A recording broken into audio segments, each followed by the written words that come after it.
आज हम आपको जो है एक आदर्श पुष्प की संरचना बताने जा रहे हैं। किसी भी पौधे का जो लैंगिक अंग होता है वो पुष्प होता है। पुष्प में नर और मादा जनन अंग पाए जाते हैं।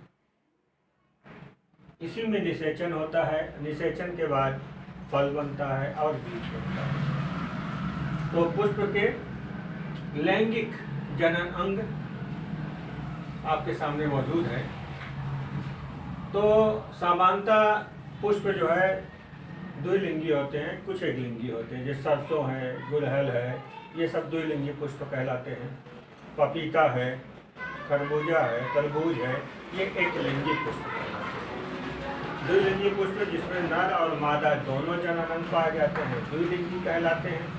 जैसे जीव जंतुओं में केचुआ द्विलिंगी होता है, उसी तरह से जिस पुष्प में केवल एक जनन अंग होता है नर या मादा तो वो एक लिंगी कहलाता है, जैसे पपीता। आदर्श पुष्प के रूप में ये सरसों के पुष्प को लिया गया है। सरसों का पुष्प इसलिए लिया जाता है कि सरसों जो है आसानी से हर जगह मिल भी जाता है और इसमें जितने भी पुष्पांग होते हैं, पुष्प के अंग बिल्कुल अस्पष्ट होते हैं। पुष्प का जो वैज्ञानिक नाम है सरसों के पुष्प का वो है ब्रेसिका कैम्पेस्ट्रिस। ब्रेसिका कैम्पेस्ट्रिस जो है ये सरसों के पुष्प का वैज्ञानिक नाम है। अब हम चलते हैं कि पुष्प में कौन कौन से भाग पाए जाते हैं। पूरा पुष्प जिस पर टिका होता है ये हिस्सा कहलाता है पुष्पासन और पुष्प जिस वृंत द्वारा तने से टिका होता है ये कहलाता है पुष्प वृंत। अब पुष्पासन के ऊपर ये पुष्प के अंग चलेंगे। सबसे बाहर का जो पुष्प का अंग होता है पहला चक्र ये कहलाता है बाह्य दल। इंग्लिश में कैलिक्स बोलते हैं, बाह्य दल। सरसों के पुष्प में ये 4 होते हैं, हरे रंग के होते हैं। जब पुष्प खिला नहीं रहता उस वक्त पुष्प के अंगों की रक्षा करता है। सबसे बाहरी आवरण है सबसे पहला चक्र बाह्य दल, संख्या में 4 हरे। काम है पुष्प के अंगों की रक्षा करना।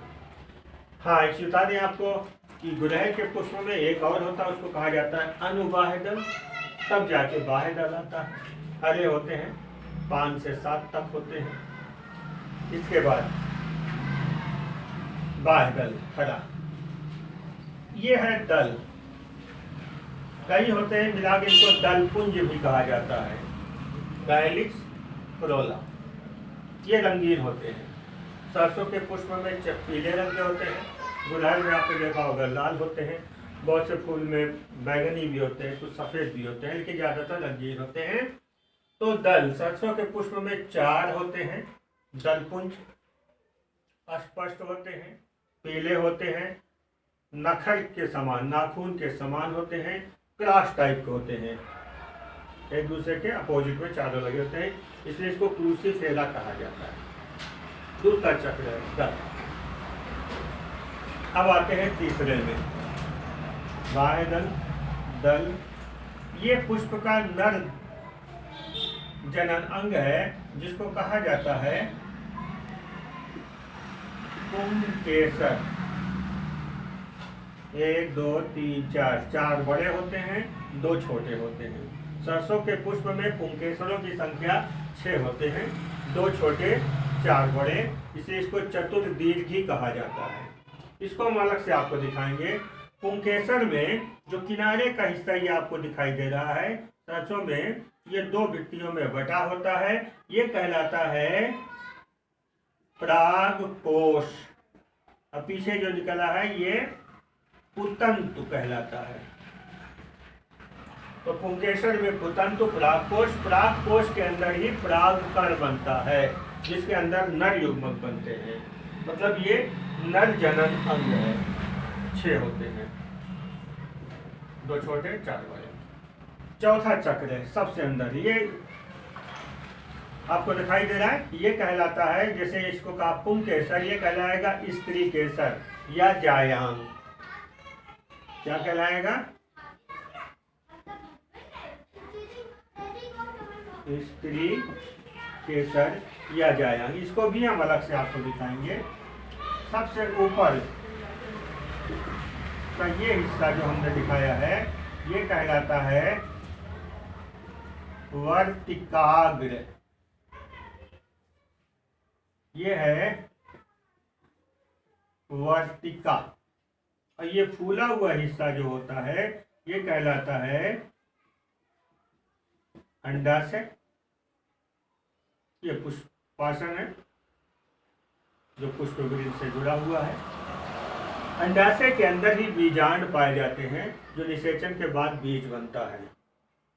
सरसों के पुष्प में अंडाशय की अगर टीएस कॉन्फ्रस पार्ट को अगर देखा जाए तो अंदर ये जो है दो भागों में बटा होता है, जिसको द्विअंडपी कहा जाता है।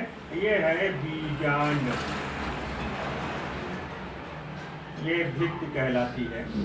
तो कुल मिलाकर देखा जाए तो 60 में अगर हम बात करें तो ध्यान दीजिएगा, बाहर कैलिक्स 6 होता है, लेकिन इसको सूत्रक कैसे दिखाते हैं?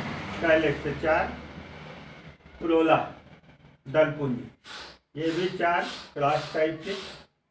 इसके बाद आते हैं पुंकेसर, जिसको एंड्रोसियम बोला जाता है, 2 + 4, 2 छोटे 4 बड़े 6 होते हैं।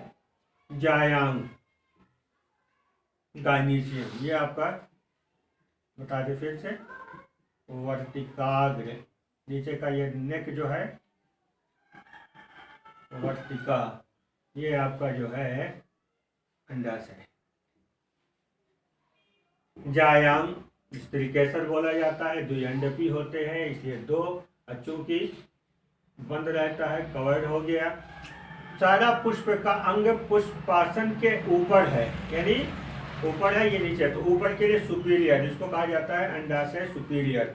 कुछ पौधों में अंडाशय के ऊपरी भाग पर पुष्पांग पाए जाते हैं, बादल वगैरह। ये आपको मिलेगा ननुआ, लौकी, इस सब में पुष्प आगे अंडाशय पीछे होता है। यहाँ अंडाशय जो है ऊपर है, पुष्प के अंग यहाँ नीचे से निकलते हैं, यानी अंडाशय सुपीरियर कहलाता है ये। और जहाँ पर ऊपर निकलेगा अंडाशय इंफीरियर, अंडाशय इंफीरियर, अंडाशय सुपीरियर। जब अंडाशय ऊपर होता है, पुष्पांग नीचे होते हैं, सुपीरियर कहलाता है। ये सूत्र कैलिक्स से 4, बाह्य 4, दलपुंज 4, क्रोला एंड्रोसियम, जिसको हम कहते हैं पुंकेसर, 2 धन 4 यानी 6, गाइनीशियम स्त्री केसर जो है, इसमें बीजांड संख्या 2 होती है। ये पुष्प सूत्र है। तो ये आदर्श पुष्प, इसका चित्र बना लीजिएगा आप लोग।